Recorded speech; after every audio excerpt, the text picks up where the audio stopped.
Collen Kebinatshipi arrived at the 2025 World Championships in Tokyo as a massive underdog. Bookmakers rated his chances very low. He wasn't even considered a medal contender, and for good reason. Heading into Tokyo, he had not won a single international race. He had placed 7th in a Diamond League final with a time of 45.4, and his fastest time of the season, dated back 2 months to the Diamond League in London, was only good enough for 5th place. Even in Tokyo, Kebinatshipi hardly looked like a man chasing medals. In the heats, he delivered his season's best 44.48 for 4th place, advancing to the semifinals only as a lucky loser. With slightly less luck, the story could have ended before it began. But something clicked in the semifinals.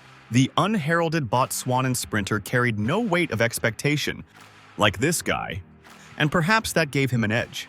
With nothing to lose, he didn't hold back from the start, blazing through the first half in a surprisingly effortless 21.07. I was so comfortable. Even more astonishing, he maintained that relaxed style and finished powerfully, closing in 22.54 with a final 100 meters of 11.6. I executed the race very well according to what my coach has been telling me. Even under the most critical eye, the race was truly well executed. I'm still in shock. So, what's your plan for the final after running so well?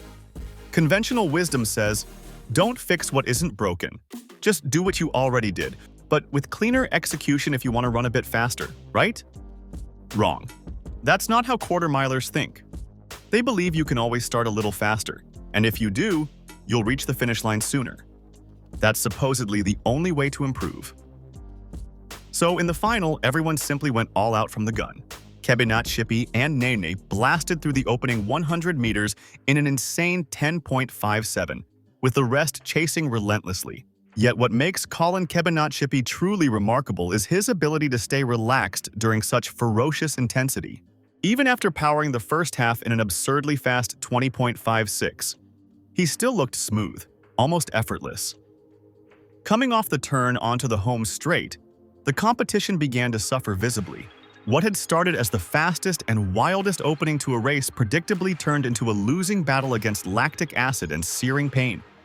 Muscles tightened, arms flailed, and strides shortened, yet Kebinatshipi found one last surge of willpower and threw himself at the finish line for a gutsy win.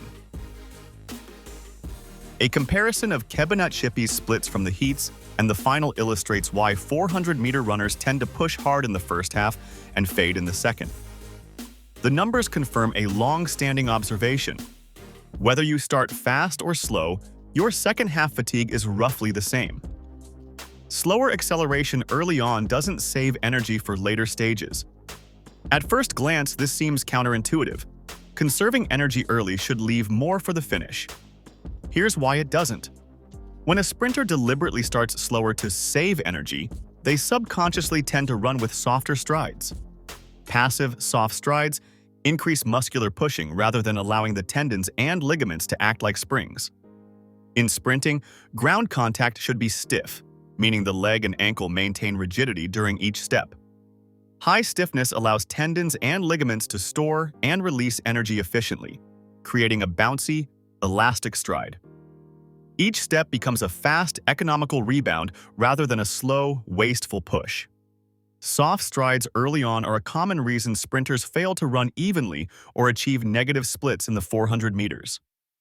Attempting to conserve energy through passive, soft ground contact often wastes as much or even more energy than an aggressive start, leaving athletes fatigued by the final straight.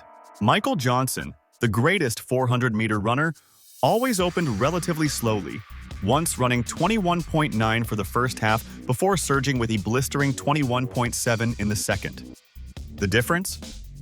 Even when running slower, Johnson's ground contacts remained stiff, his strides bouncy, and his energy efficiently recycled. The real energy drainer is passive, soft strides, whether at the start or whenever a runner tries to relax mid-race. These lazy contacts leak energy and sabotage speed.